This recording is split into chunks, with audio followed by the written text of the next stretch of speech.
of Zone Coverage. I'm Cody Schoeler here with Ryan Root. As always, we are going to be talking about Week 3 in the NFL. Some interesting stuff has gone down, but before that, I believe our picks from last week, Ryan, as you were just going over them, we tied. I know I picked Los Angeles and New Orleans.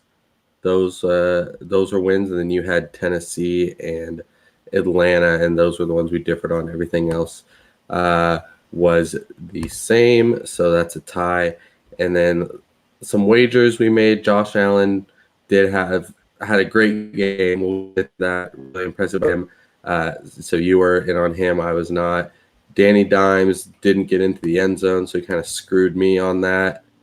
And then Najee Harris didn't go over 100. So you won 2 out of 3. You went over 100 for receiving, though, so I get a half point for that. No, you said rushing yards. I wouldn't have gave you receiving.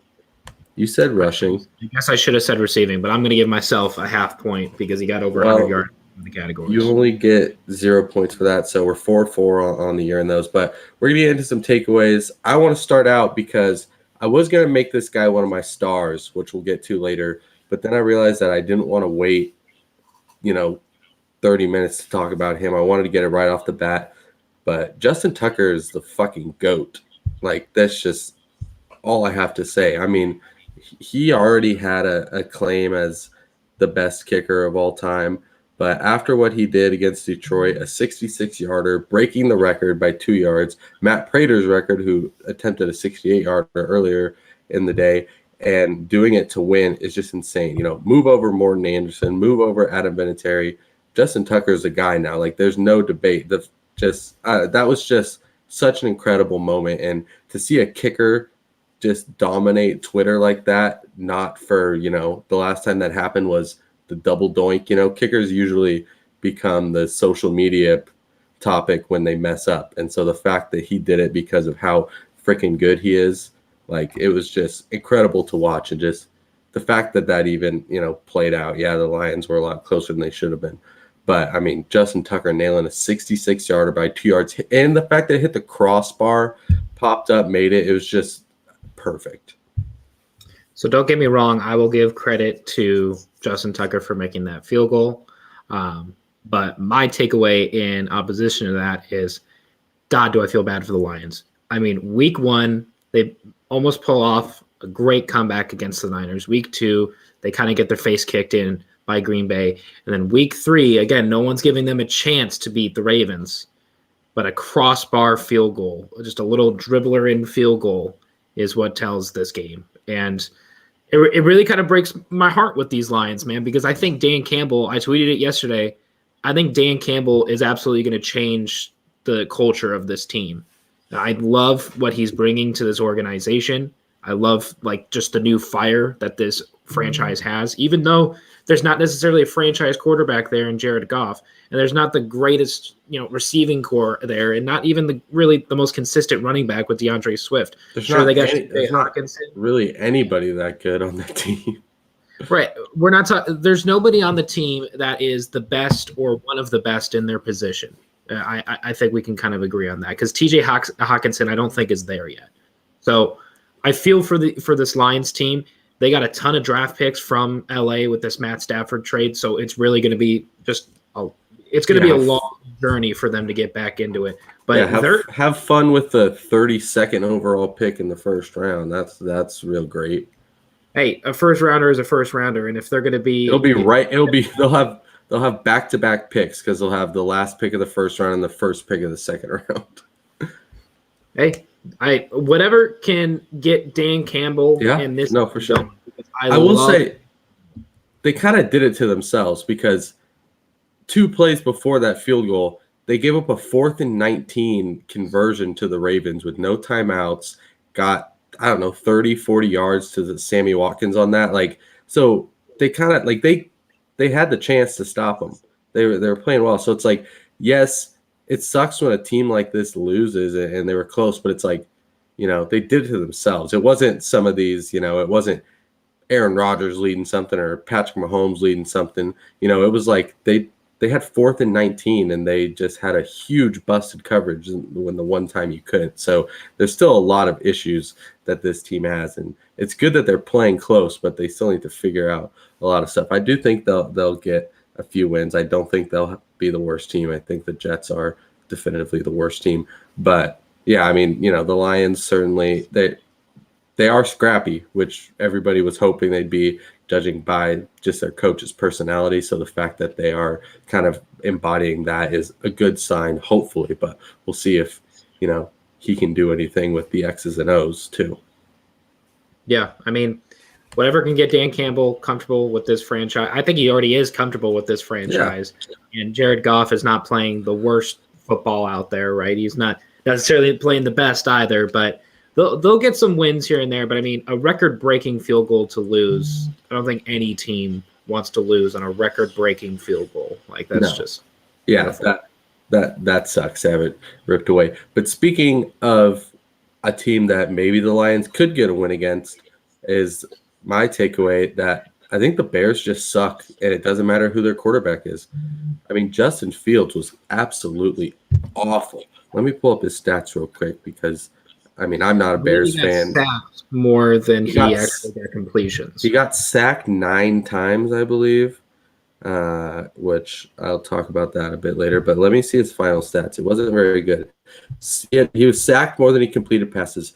6 of 20 for 68 yards, 3 carries for 12 yards. And this is the Browns team that, like we talked about, defense is solid, but they're not, they're not the Rams by any means. They're not these incredible defenses. So, Justin Fields, this was his opportunity to take the job and say that, he's going to be the guy. But after this, I mean, he might not be ready. And part of that is because of the Bears not being good. But, this is, as of right now, Andy Dalton probably, takes over that job and he comes back. It could be next week. We'll see. But, this is a team that made the playoffs last year, 8-8. But I just don't see it again. I don't think Matt Nagy, I just don't think that he'll have a job after this season with the Bears. I think they could look to move on and get a guy in there to really develop Justin Fields. But they're just a bad team. And I mean, I think we saw that. And so I don't care, save Justin Fields. Don't let him, don't ruin his confidence and his momentum by throwing him to the wolves on this team that's just not built to compete right now. I think Matt Nagy is going to get fired in the middle of this season because he's on a very, very hot seat right now. Yeah. Was this a winnable game? I mean, I guess every game is a winnable game. Was this likely going to be a win for the Bears? Not necessarily, right? But I will say for Justin Fields, he didn't turn the ball over, but he also has a QBR of 41.3. So it's not a great performance by any means. I think it says more about the Chicago offensive line than anything. I mean, Myles Garrett is one of the best interior linemen, or one of the best interior defensive linemen in the league. He's got 4.5 sacks from this game alone. I mean, you can't do anything without protecting the quarterback, and 9 sacks is just absolutely pitiful. They can't even run the ball either with David Montgomery, and Allen Robinson's talent is being wasted in Chicago, at least for the time being. I mean, it's kind of brutal to see, and Jimmy Graham is still on this team. I mean, he's not really on this team still, but he's not really playing. Cole Kmet's the starter there. He is. Yeah. So I mean, the Bears, they're really a big. I don't even want to call them a question mark. I think I kind of agree with you. They're just a question mark of how bad they're going to suck. Yeah. I mean, this is the defense is still solid, but even the defense, they got rid of a lot of, the defense has regressed. They've kind of lost some guys. I mean, they've still got the talent on that side of the ball, the offensive line is bad, but the Jets' offensive line is worse. And Zach Wilson looks bad, but Justin Fields looked worse than Zach Wilson has done this year. I don't think Justin Fields was necessarily ready. He had a lot of he panicked a lot, which is something you definitely don't want to see from a first-round quarterback taken. We're starting to see that he went 11th for a reason. Like he might, and we still are not sure about Trey Lance, but he's not ready to come in and be the guy on a crappy team right now. Like Trevor Lawrence can handle it. He's going to get beat up. He's going to lose a lot. He's going to throw some picks, but like he can handle it. He can still make some plays. But not a lot of guys are ready to go in on a team that's really bad and not look like a deer in the headlights. So, yeah, we'll see, whether Andy Dalton takes it over when he comes back, whether Justin Fields gets some time to figure it out. Not sure exactly, but I don't think it'll matter. I don't think the Bears are really going to be of consequence this year. Well, speaking of Trevor Lawrence that you just mentioned there, one of my takeaways is – man, that Jaguars kick six was something to watch. 109-yard field goal return for I oppose calling it a kick six because real kicks call it a kick return for a touchdown. The kick six is an iconic moment in a game that mattered. In college football, yeah, I get it, but it can be called the kick six. I'm going to call it kick six. Lowercase kick six. It's not the kick six. So this play from the Jaguars special teams, which I just want to say from week 3 of the NFL, it seems like special teams just kind of had a great weekend. Like special teams proved a lot for a lot of teams, which we're going to talk about a little bit later here. But that kick six from the Jags, I think is going to be the only real highlight from this team all season long. Because they're going to win at some point. I don't think they will. No, they play the Jets, remember? They play the Jets. I think the Jets God, that's going to be such a bottom-feeding game. But I mean, the Jaguars were in it for, 35 minutes, 40 minutes against the Cardinals? Think about the most Jaguars way to capitalize on an amazing 109-yard return for a touchdown. The stadium's going wild. And then they missed the extra kick. Like, that's such a Jaguars thing to happen. This amazing play, and then one of the best kickers in the league misses the extra point. It's like, what am I supposed to do watching this Jaguars team? Am I supposed to just be like, it's just going to be a process. We're going to see if they're going to do it in like 3 or 4 years. They make Trevor Lawrence look like an idiot out there. I mean, this decisions that are pitiful. Like, this team has lost 18 straight games for a reason. They're not good. And I would say Trevor Lawrence is supposed to be an improvement on their previous quarterback that they had, whoever was starting at the time at the end of the season. I don't know if it was probably Jake Luton or some shit. But the thing is, this happens when first overall picks go to bad teams. I mean, Peyton Manning.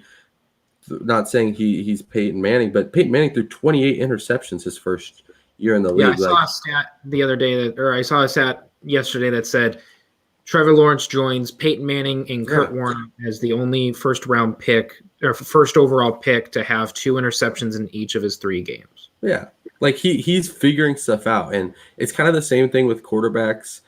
In practice, the guys that throw picks in practice are usually the better guys because they're trying to figure stuff out. If they can make this throw, if they've got this connection with this receiver and not taking everything safe. And obviously you don't want to see that in the game, but he's trying to figure stuff out. He could play it safe. He could throw it underneath every time, but he's learning the ropes of the NFL. And I think his second half will be much better than his first half.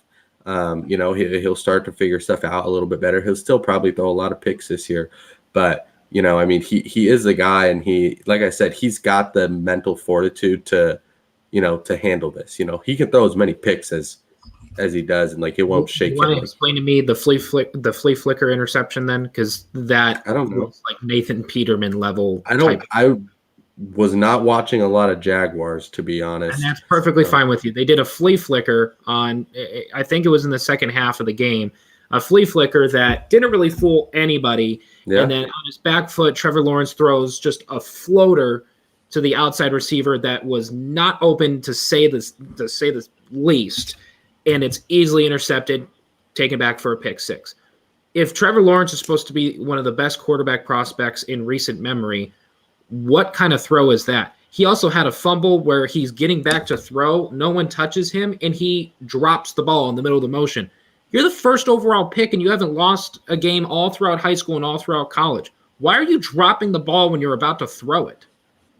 Like, I can understand some interceptions where they go through the hands of a receiver or they bounce off the receiver's face mask, or I can understand those. But there are just mistakes that Trevor Lawrence is making that I do not understand how the number 1 overall pick is making these mistakes. I mean, it's gonna happen. It's a learning process. He wasn't challenged a lot in college as it is. He's going up again. He has worse receivers now than he did then. He's got, playing against better talent. So he'll figure stuff out. It's all a learning process, and he's on a terrible team. Who knows, what his coaches are doing. His coaches might say. We don't know. And the one thing, going back to the kick six, or the lowercase kick six, any other coach or any other, that shouldn't have even been possible. The only reason that was possible is because Cliff Kingsbury, they thought it was a good idea to attempt a 68-yard field goal. And guess what? When a guy who's one of the best return men in the league starts returning it, your 9 offensive linemen and your 2 tight ends on your kickoff on your field goal unit aren't going to tackle him. It was just terrible coaching going back and forth, because this shouldn't even been possible. So yeah, it's an incredible play. But I think the Jets. I think the Jets certainly will be a loss. For the Jets will lose, but I think the Jaguars will figure it out. And honestly, Urban Meyer just might be bad. We don't know. Urban Meyer might not be a good coach. He's pretty as untested as Trevor Lawrence is. He is as well. But I want to move on to a little personal takeaway here. Is that I'm just going to do it now. I was wrong about the Washington football team. I do still think they could win the division, because I don't think anybody in that division is necessarily capable of winning it, but I don't think they're very good. And a lot of that for me hinged on Ryan Fitzpatrick. I thought Ryan Fitzpatrick was going to be the perfect quarterback to kind of, lead a team in that position, but he got injured. He goes down. Taylor Heineke, who I love, is stepping in and playing well, but certainly not the same caliber. But honestly, it comes down to the defense. The defense is just not as good as we thought. They've given up the 2nd most yards. They've given up the 3rd most passing yards. The 7th most rushing yards, and they're letting opponents score at the highest percentage of any defense in the league. I thought they had the guys to do it. I thought Chase Young and that defensive line was going to be good. I thought, some of that secondary with Landon Collins and William Jackson was going to be good, but I don't know what it is. They haven't even regressed a little bit. They have regressed a lot. They're getting, they're not playing really well. So I'm officially off the bandwagon. I still am keeping it in sight, because I think that they, like I said, does 8 and 9 win this division? Maybe. Can they do it? Maybe. I don't know. So we'll see. But yeah, I'm very wrong about Washington, but I'm still barely holding on by a thread. Well, I just want to say that you should never doubt Josh Allen in this Bills offense again. Hey, I said Bills were going to win. Hey, but the wager, you said over 300 yards passing and or 3 passing touchdowns. Yeah. Not going to happen. Gets 5 total touchdowns and well over 300 yards passing. Yeah, 350. He did. Yeah, the Bills looked like the Bills again. The only reason I was doubting them is because they just didn't look like the same team as last year. And they put it back together, and that's awesome, because, I love Josh Allen. I think he's great. I think the Bills have the potential to be great. They just looked like they were still trying to figure stuff out. And if they figured it out, and if they, can be like this going forward, they're going to be a dangerous team. So I'm glad that it happened. But yeah, Washington, yeah, I'm out on Washington. We don't need to dwell on this too much, because, maybe I'll hop back on. I reserve the right to hop back on when they're 7-7 and in first place with, a few weeks left. But for now, I'm out, even though my guy Taylor Heineke is doing a good job. Well, let's go on a little bit of a brighter note from Washington. I want to talk about these Raiders, man. Mm-hmm. The Las Vegas Raiders are, we said it last week that they're one of, if not the hottest team in the league right now. Starting off the year 3-0. If it wasn't for another great start from Denver, they would be leading the division right now, but they're kind of tied in first place with Denver. Las Vegas has been more impressive than Denver.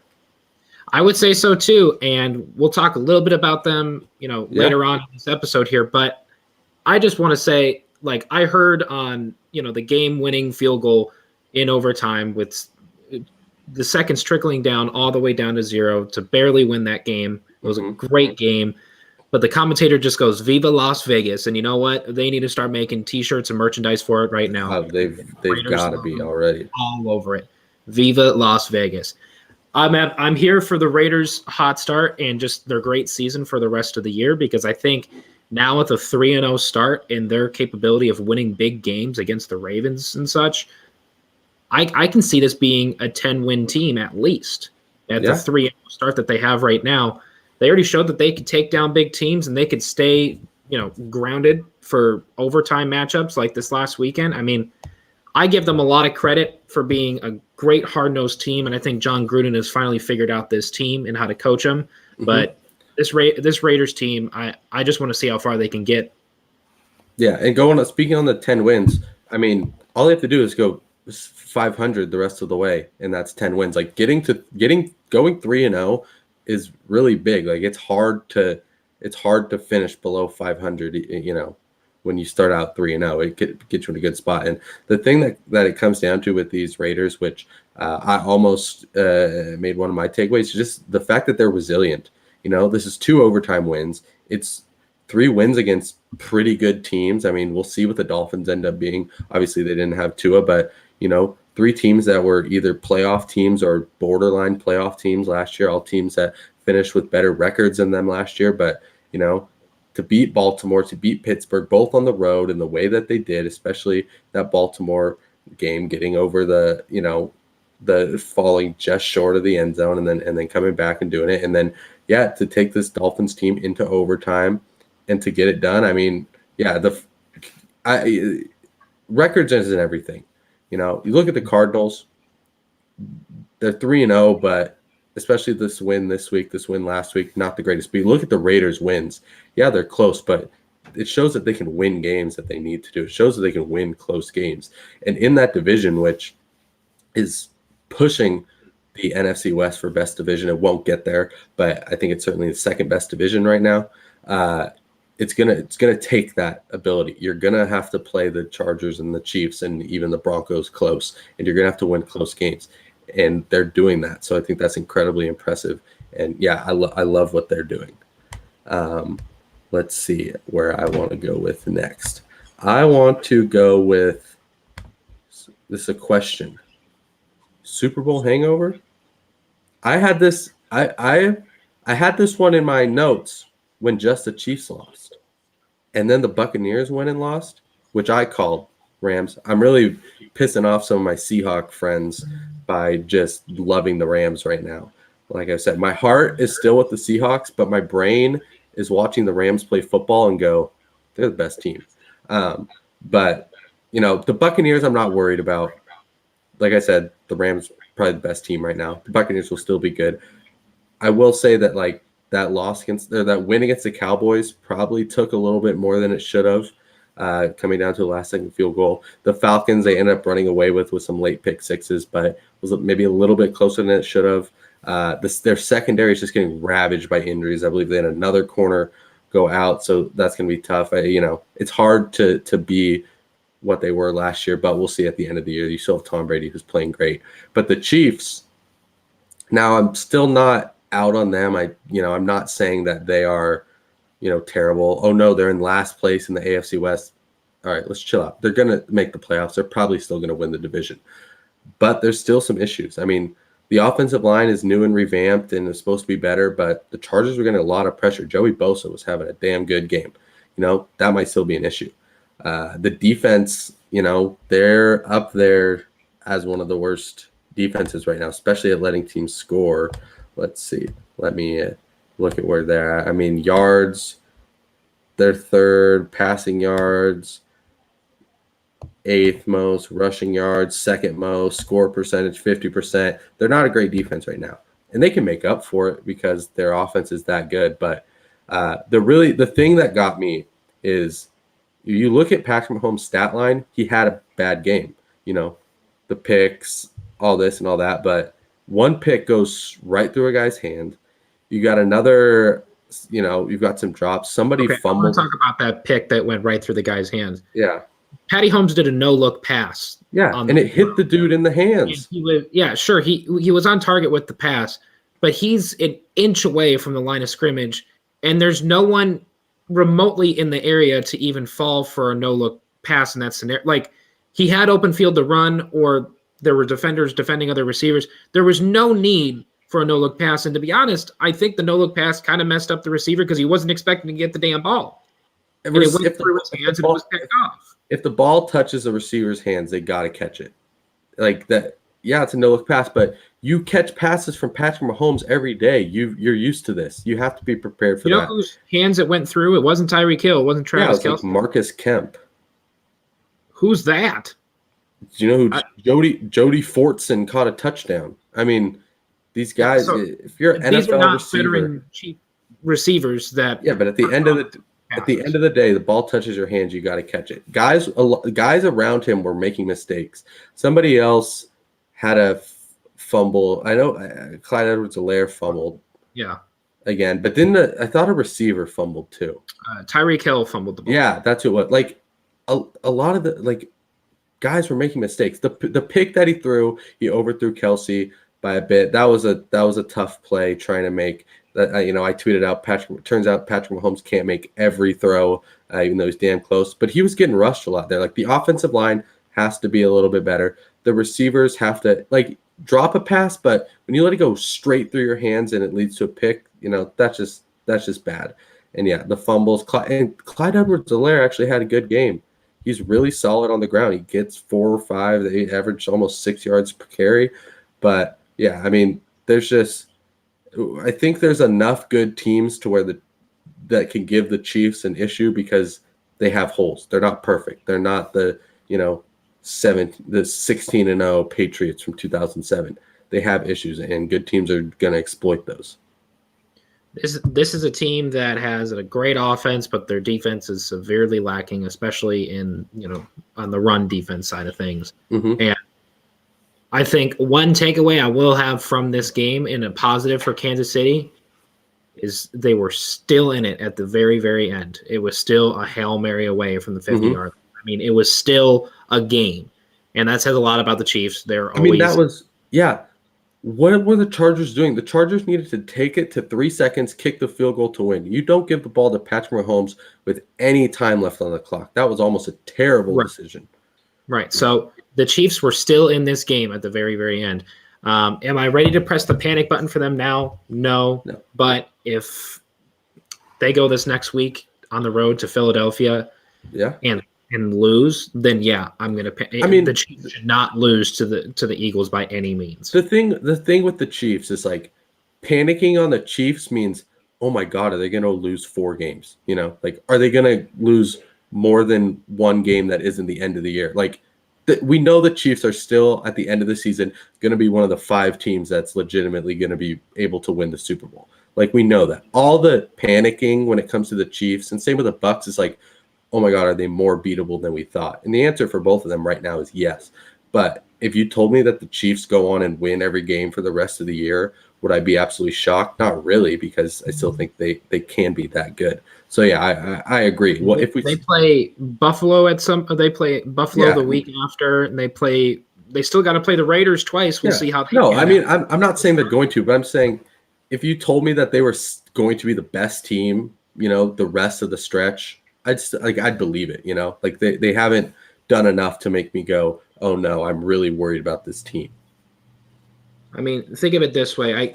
The Rams are the best team in the NFC West right now, at least, right? Or just, they are the best team in the NFC West. NFL. And the Chiefs are the best team in the AFC West, right? I think the Rams could beat any of the 3 other teams in the NFC West any day of the week. Can you say that the Chiefs right now can beat any of the other 3 teams? Yes. Well, they just lost to one of them. So are they going to beat the Raiders right now off the start that they're having? The Broncos, I could see it, but the Raiders, they just lost to the Chargers already. So I think there's a little bit more competition as of right now in that division than more people are letting on. But I want to get to some of my final takeaways here before we move on. I want to talk about the Seahawks a little bit here in the NFC West that we were just talking about. Feels a little bit like deja vu with the Seattle defense here. This is what Seattle is. They are giving up a ton of big plays to running backs these past 2 weeks. Obviously, Derrick Henry, one of, if not the best running back in the league, had a field day against Seattle last weekend. But backup running back, Alexander Madison, I think is his name, or Matheson. Madison. He's pretty good. He's not terrible, don't get me wrong, but over 100 yards rushing to a backup running back for a Minnesota offense that, they have a great running back and great receivers. You'd think if their running back went down, then they're probably going to lean more towards the pass game. And I believe their play calling was very, very close to like 50-50 in terms of passing and running the ball. Probably everything was working. To running backs back-to-back weeks. And I will say Russell Wilson hasn't turned over the ball, so to speak, but let's look at just on the surface level of what Russell Wilson's stats were like. Because you look at stats 2 yards away from being 298 passing yards. He only had the one passing touchdown. Chris Carson had 80 yards rushing with a touchdown, and DK Metcalf had over 100 yards receiving with a touchdown. You look at those stats head on, and you're thinking, okay, well, there was no turnovers. There was only 2 sacks. There's a 100-yard receiver, almost a 100-yard rusher, and almost a 300-yard passer. And they lost by double digits. There's something that's not quite adding up with the Seahawks offense right now. If they're just not going to put together consistent drive, like the first drive of the game, Seattle looked like they were on top of their game.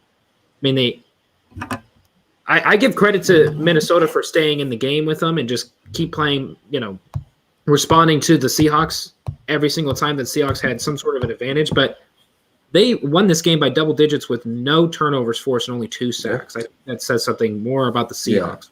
I mean, they got to capitalize more. Like you said, Russ didn't make mistakes. I think it came down to pressure. He was getting pressured. Those weren't there, leading to 3-and-outs and stuff. And then on the defensive side, I mean, they're playing zone, but they're not getting any pass rush. And this is one of the best passing offenses in the league, passing attacks. As much as people don't want to, believe in Kirk Cousins, he's pretty good. So, this was going to be tough. But yeah, I mean, I think the issues that we were worried about this team to begin with, the corners, the pass rush, even the offensive line to an extent, obviously Brandon Shell being out hurt, but like the offense to me, yeah, I mean, they just couldn't do anything in the second half, which is weird, but they're not necessarily the issue because I think when they're working, they're working. It's kind of just a weird thing. It just felt so just no energy in the second half. It was really weird, but yeah, I mean, Seattle, this is what they're gonna do. Who knows? They might beat the Rams in 2 weeks after looking like crap. We'll see. One final thought. I just kind of thought of this real quick. You look at the Vikings offense, they have a great running back, top 5 caliber running back. Seahawks have a good running back, possibly top 10, most likely top half in the league, right? And the receiving game for the Vikings, Adam Thielen, Justin Jefferson, probably in terms of talent-wise, those 2 alone is probably one of the best duos in the league for receivers. Then you look at Seahawks receivers. You got Tyler Lockett and DK Metcalf. Again, great talent duo. Yeah, both obviously, people would take Russell Wilson over Kirk Cousins 11 times out of 10. But I could perfectly see the Vikings having 100-yard games for Thielen and Justin Jefferson if everything was clicking. I can perfectly see both of them having 100-yard games, and they both have 1,000-yard seasons. As of right now with the Seahawks team, it's either Tyler Lockett's game or it's either DK's game. And if they're going to flip-flop back and forth with 100-yard games, they're only having 800 yards receiving, or I guess now we have 17 weeks in the league, so a little over 800 yards receiving for 2 great receivers. They're not going to get 0 yards in the game. They don't get 100. I understand that, but in terms of the dynamic every week so far, it's either been Tyler Lockett's game or it's been DK's game. Yeah, you play the matchups. But I could perfectly see the Vikings being able to be like, yep, there's Adam Thielen and Justin Jefferson. Let's get this going.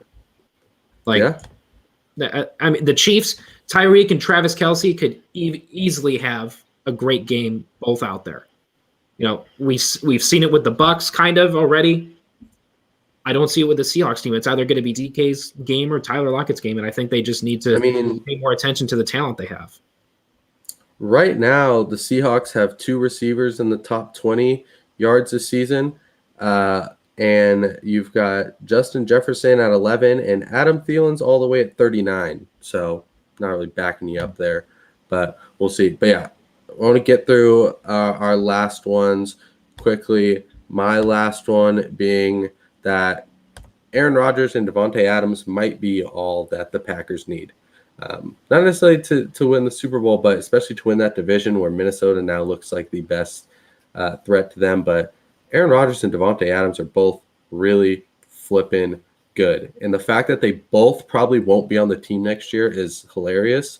But you just watch. I mean, like we thought with, what was going to happen with Patrick Mahomes, Aaron Rodgers and the Packers get the ball with 50-something seconds left after they take a lead. And then what is it?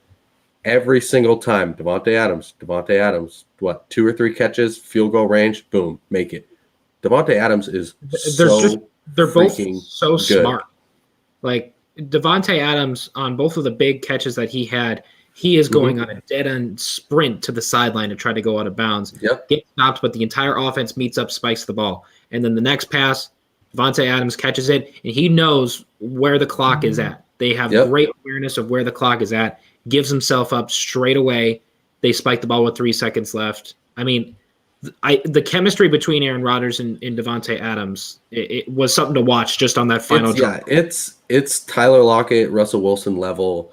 It's probably, like Patrick Mahomes, Travis Kelce level. Like sometimes guys just have that connection, and they have that. Like I don't know if Aaron Rodgers was going to look anywhere else, but he didn't need to because he knew Devontae Adams was going to get open. Devontae Adams knew Aaron Rodgers was going to get it to him.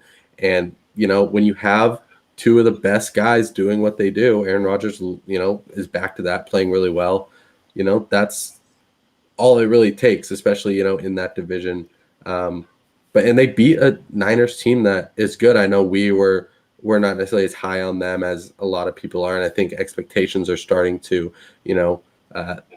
kind of tamper down a little bit, but they're still good. They're still a solid team, especially a solid defense. Nick Bosa, was wrecking shop on this offensive line that's not very good right now. So, to me, it's just, Devontae Adams and Aaron Rodgers, they've got other guys. They got Aaron Jones. They got Robert Tonyan. They've got some good guys on defense. Jair Alexander made an incredible pick, but you might not really need much more beyond those 2 guys because they might be that good. And finally, for my last takeaway, it's pretty obvious, but I am fully convinced that this Rams team is the real deal. I bet on the Bucs to win this game against LA. I thought it was going to happen. I didn't think it was going to be a blowout by any means. I thought it was going to be somewhat of a close game. But this Rams team, they just make every team look like they're not prepared. Even though they were battling somewhat close with the Colts. I mean, the Colts obviously don't look prepared even in week 3, and that's why they're 0-3. But this Rams team, their offense is their passing offense is just fluid as can be. Unstoppable. Like the Cooper Kupp Matt Stafford connection is damn near perfect right now.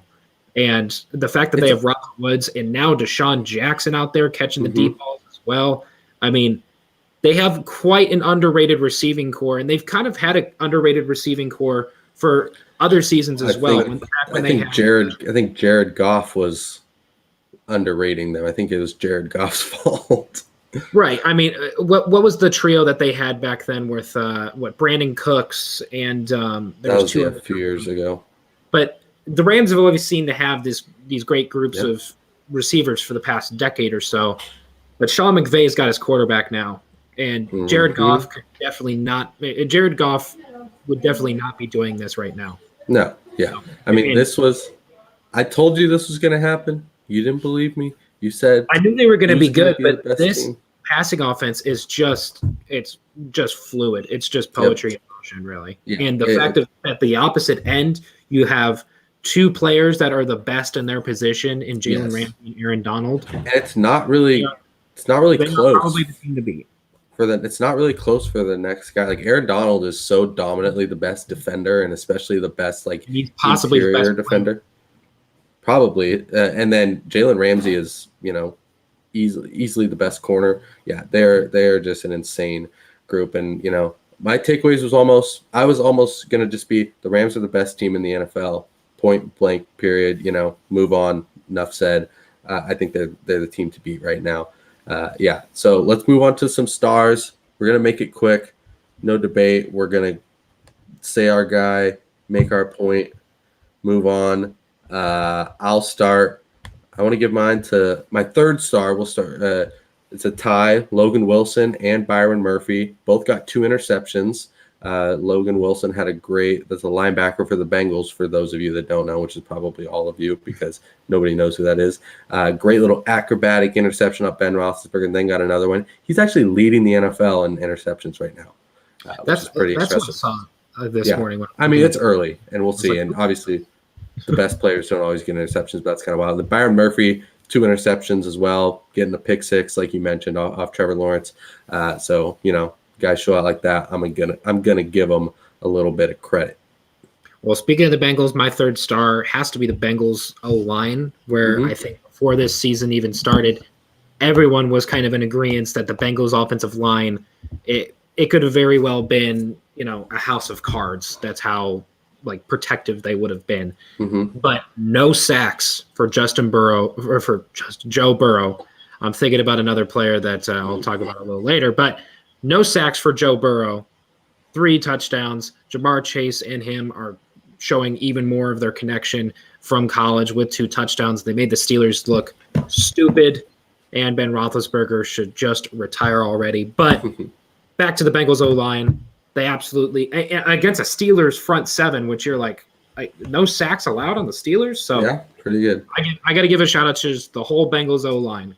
Well, I'm going Bengals again for mine because I'm going to give mine to Jamar Chase. I screenshotted a little stat they showed last night, but youngest player in the first 21-year-old with 4+ receiving touchdowns in his team's first 3 games, beating Randy Moss's record. So that's pretty good category to be in. He was scaring people by dropping a lot in the preseason.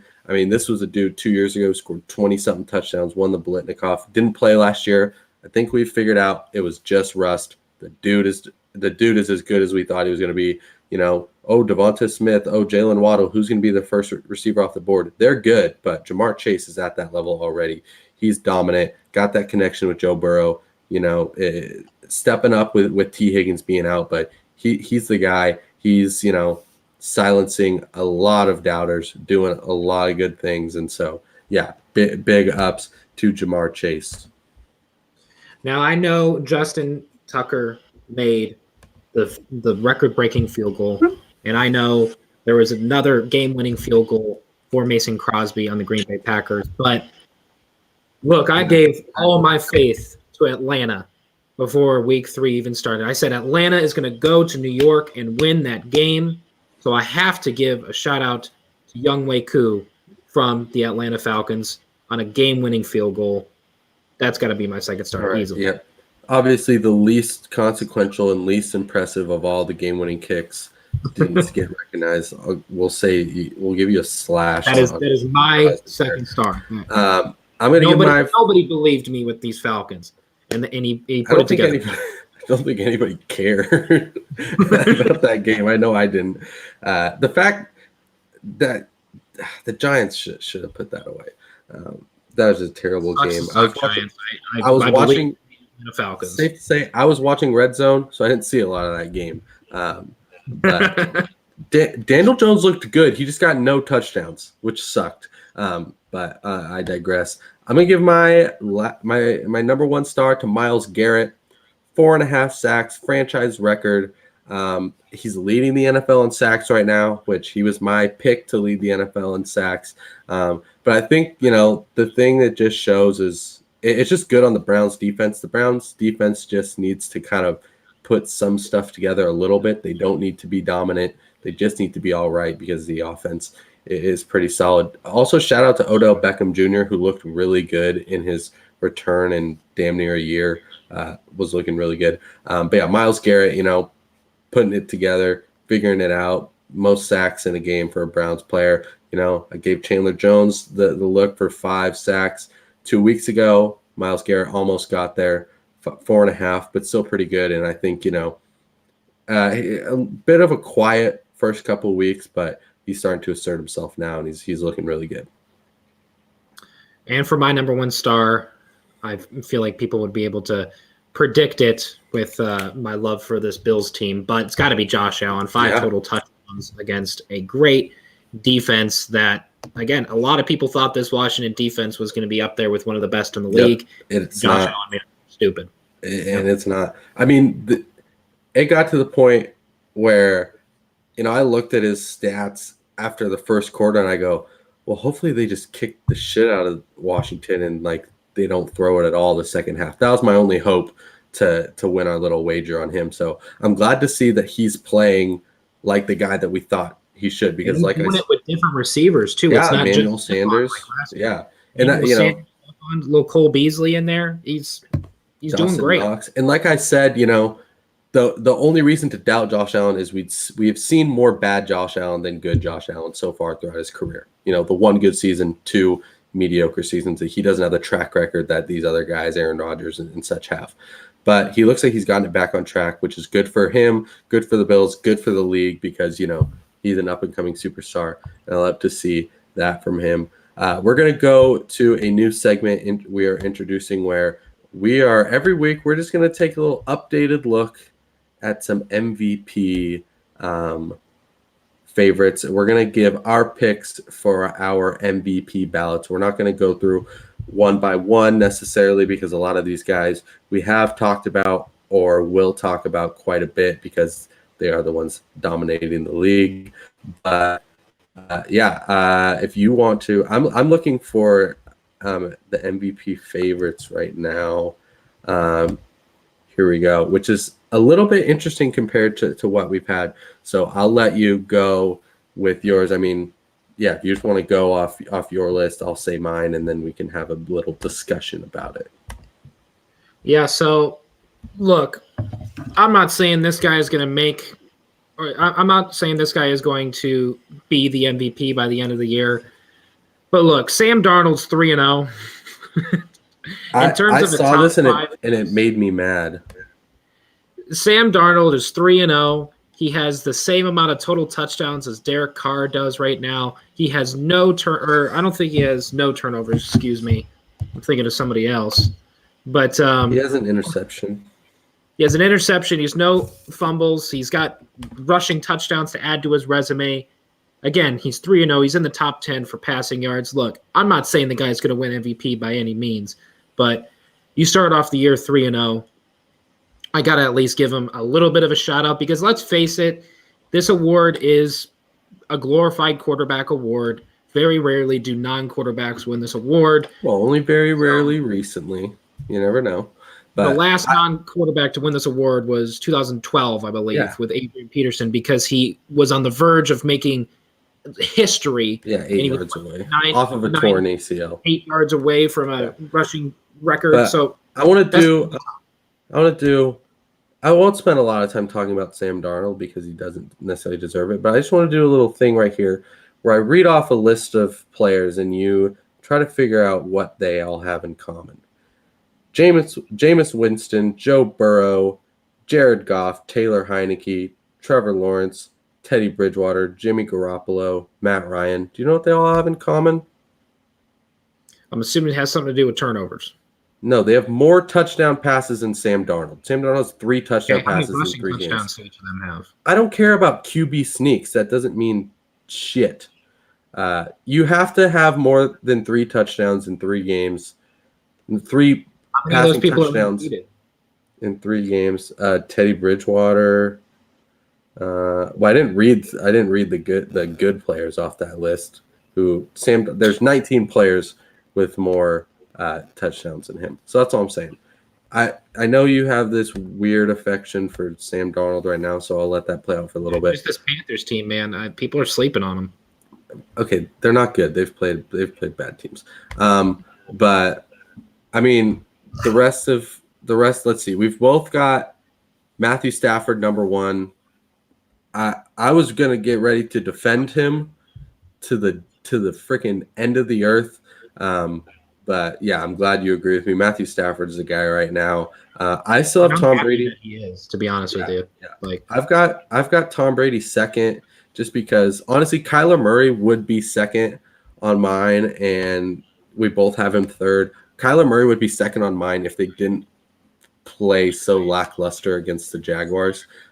His stats are incredible, but he needs to kind of handle the Jaguars team a little bit better.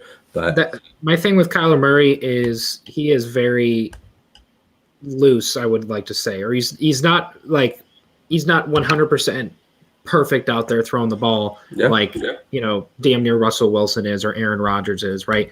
Mm-hmm. Kyler Murray is still out there making some questionable decisions, but he's outweighing his mistakes with all the big plays he's made. So I'm not saying he's not a top 3 candidate for the award right now, which he is. So we both have him at 3. I would like to just say Derek Carr in terms of right now where we are. You have Derek Carr at 4. I have him at 2 because, again, this Raiders team, I think Derek Carr is really just the focal point of a lot of their successes. He's really just been the leader for this team for so long, but he really does seem like almost a perfect leader for this team, at least so far in the season. So I have to give a shout out to him. Yeah, obviously I really like Derek Carr. He's playing really well, undefeated Raiders team, but I think I gave a little bit of credence to some long-term viability on this. I just don't think Derek Carr. I think he will have much more of a case of legit, like being the most valuable to his team than he will of having the stats that can keep up with some of these other guys. Because the guy I have at number 2, who you don't have at all, is Tom Brady. He's got over 1,000 yards. He's got 10 touchdowns. He's playing really well. Yeah, his team lost, but what did he do in that game? 400 yards. He also has a rushing touchdown. So, 11 total touchdowns. But, before this week, he was, up there. I don't think that this is enough to knock him down because he still played well. So I'm still big on Tom Brady here. I think he's having an incredible season. So I know you're big on Cooper Kupp. Oh, yeah. But you need to really plead me a case that he has any shot of winning this MVP award right now. All right. Pretty simple. And I don't think he has a shot of winning it. I'm just saying he is leading or tied for the league lead in receptions, yards, and touchdowns. Pretty simple. Like, he's just dominating at a level. Like, Sam Darnold's playing well, but Sam Darnold's not dominating. Cooper Kupp is dominating. So that's why I think he deserves, something on here. Like, I'm looking at guys that are playing out of their minds, through all these games, and Cooper Kupp should certainly be on this list. Obviously, he's a receiver; he stands no chance, especially with Matt Stafford being the guy right now. Receivers have a receiver? No, but a kicker has, so anything's possible. I don't see how it could be possible for a receiver to win, because if a receiver is playing that good, chances are the quarterback is playing even better. That's what I always said about the That's what I always said about the. That's always what I said about the Heisman, and Devonta Smith did it. But I just think like Cooper Kupp needs to be acknowledged for what he's done, and he is one of the most dominant players right now. I do want to just real quick, FanDuel MVP odds. You've got Tom Brady, Josh Allen, Kyler Murray, Matthew Stafford, all at plus 800, as well as Patrick Mahomes and Aaron Rodgers, 2 guys we didn't talk about, but Patrick Mahomes is in that discussion every year. The 2 losses doesn't help right now, but like, he's playing incredible. He'll be there at the end of the year. Aaron Rodgers, if he keeps it up, same with him. And I know Josh Allen you put on yours. So those are the guys leading it right now. And then Justin Herbert is a bit behind, and then you've got a leap. Sam Darnold is at, I think, 18, tied with Teddy Bridgewater, Jalen Hurts, Kirk Cousins, Jimmy Garoppolo, and Cooper Kupp, actually. So, and then Derrick Henry is right ahead of him. But, they have Devontae Adams' name spelled wrong on here. But so Cooper Kupp right now, by the odds makers, as viable a candidate as Sam Darnold. So that's all I'm saying. Where's Justin Tucker is what I want to know. Because I would like. There's no way he's in the top 100. Come on now. No, but he should be. He should have better odds than Jalen Like one kick here, man. Like he should have better odds than Jalen Waddle and Jared Goff and James Conner, Justin Fields, Trey Lance. But yeah, I mean that we'll check in every week and kind of say who's moving around, who we like. Obviously it's a long ways to go, but it's always fun to see how much it changes. Obviously last year at this time, Russell Wilson was up there. Kyler Murray was up there for a while. So it'll be fun to kind of see. Maybe Cooper Kupp, sticks around for a little bit. But real quick, before we go, we want to get into a little Monday Night Football preview. It is the Cowboys and the Eagles. I think the Cowboys are home. Cowboys are favored by 3.5. Who do you like in this game?